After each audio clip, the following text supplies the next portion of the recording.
What up, guys? It's me, Gunpla 2.0, and I'm still sick, so I'll probably be coughing, and you'll hear noises coming out of my nose.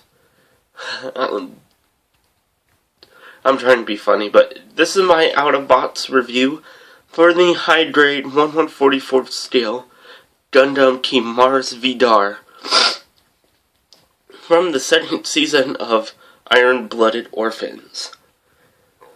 And this is the Vidar unmasked and returned back to the Kimaris with a really weird choice in colors, with the lower half being mostly in a dark brown, and then the top half being the Kimaris' main colors, except for that purple is a bit lighter. It's a bit more of a lavender than how the Kimaris used to be. And this is the third version of the Kimaris. You could probably say fourth if you want to say the Vidar is the Kimaris just in disguise. So you could say that. And this would have to be my second. It's kind of hard for me to choose between which version of the Kimaris is my favorite. Either the Kimaris Trooper or this version. I do not like the original Kimaris at all. There's a lot of it I just don't like. The Vidar was okay. Same thing with the Kimaris. There are parts of the Vidar that I did like, but there's mainly like the legs. I did not like the look of the legs on the Vidar.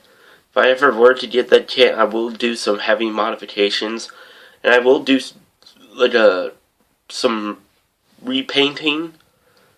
I'm not huge on all black or any kind of mobile suits with a lot of black.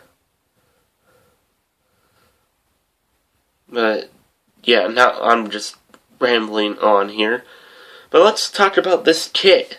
And this kit, just like all the other HgIBO Gundams, it sports nearly a full inner frame. This is using the Gundam Frame 2, but it's now in a sort of a dark gray instead of like gunmetal or even that kind of like a lavender purple like the other versions of the Kimaris, which I honestly would have preferred if the inner frame was in that color instead of this. That color actually just really worked for the Kimaris. And just like all the other HgIBO Gundams, its articulation is outstanding.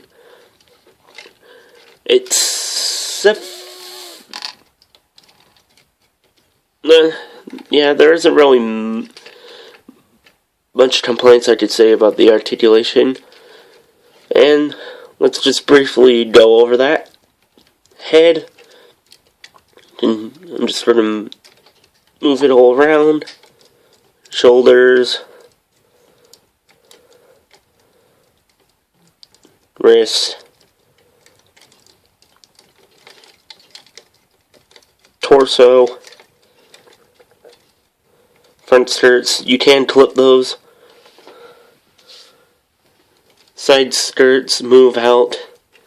And move out like that. And since I'm manhandling that is expected for it to fall over. The blade, if you move the front skirts out, can move up about just that much. Bend there. Bend that. And due to the design of the feet, you would probably think that it won't stand up on its own, but it can. Now, it does have these things on its back, which these shield things, which have a really nice sticker, and I really like the design of that. That can move.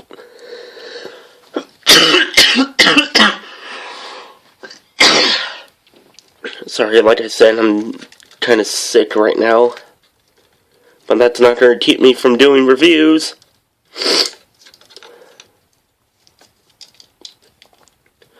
And the shields are connected to the ends of these manipulator arms on ball joints. And these you can pop out, and you can take this and you can move it out like that so it will look extended. And these house these KEB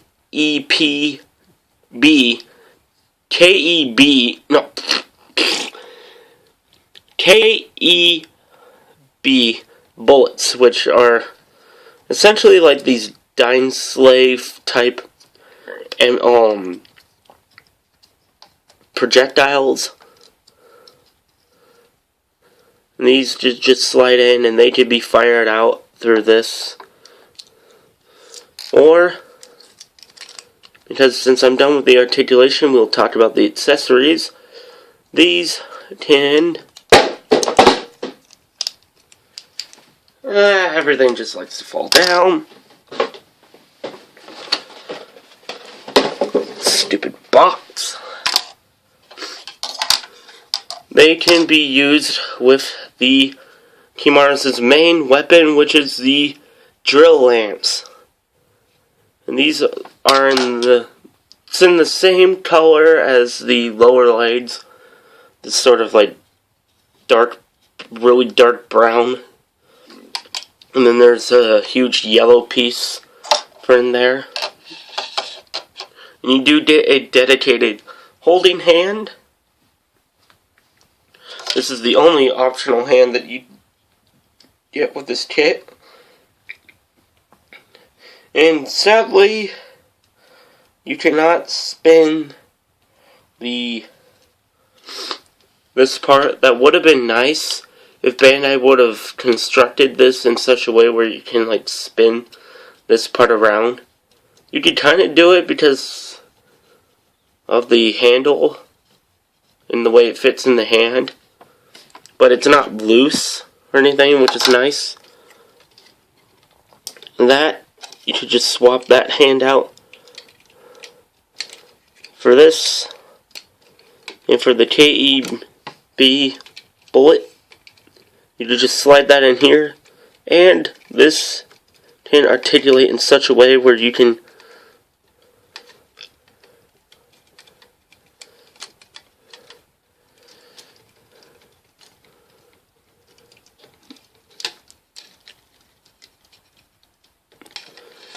make it like that, to have it like that, and that's a bit awkward. You would have to mess around with posing with that, and that just completely fell off. Don't know why. Maybe it's because I'm manhandling this kit, trying to make sure that this review doesn't go too long.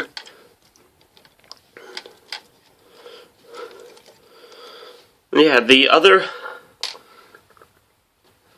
weapons that you get is you get this sword, which can also peg into the side skirt. There's just a little peg right where the tip of the sword is. You could just plug it into this hole, or you could just fit it into the hand like that. You don't have to take the hand apart to put the sword in because of the sign of the handle. And you also get this drill bit, because right here in the knee there's a hole to turn this into a drill knee. So Bandai is giving us yet another tool in the form of Gunpla. The first one being the Dushan Rebake Full City's shield that could turn into a giant pair of nippers. The Shiden's partisan that looks like a screwdriver, and now we got a drill bit. For the Kimaris' drill need, its weapons are and have a huge drill theme. And speaking of themes, I have noticed that, or I have seen some other reviews of this kit, and people have talked about how the way that the Kimaris Vidar's head looks.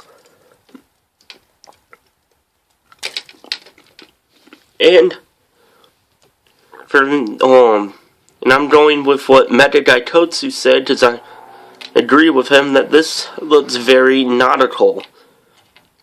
And he said if Neptune or Aquaman, were to have a pilot a Gundam, this would definitely be that Gundam. Now, stickers, I forgot to mention stickers, or I kind of forgot to mention. I did mention about the stickers on the shields. Those were really nice. Those are the only ones that I used. There are these really huge stickers for the elbows that are just really retarded, and I left those off. The only ones that I used were for the eyes and on those shields, and that was pretty much it. All the other stickers I just left off. But yeah, that is pretty much it for the Kimaris Vidar. I highly recommend it for anyone who is a fan of the HgIBO Gundams. But I don't really recommend it for anybody. Well, actually, nah. I do recommend it too. It's a great kit. It's definitely not the worst version of the Kimaris. I mean, it's definitely the biggest and the clunkiest, but it's definitely not the worst. But if you want to pick up this kit, go ahead. I mean, I do recommend it. It was a pretty good kit. It would also benefit from some panel lining and seam lines. There isn't really a whole lot that I have really noticed. Mainly, probably in the legs. You would probably find some, and then on the lower part of the arms. But that's pretty much it for seam lines that I can really think of. But yeah, I hope you guys enjoyed this video. I know I kind of manhandled this kit a bit. Sorry for that. But yeah, don't forget to comment, like, and subscribe, and I will see you guys in the next video. This is Gunpla 2.0 signing out.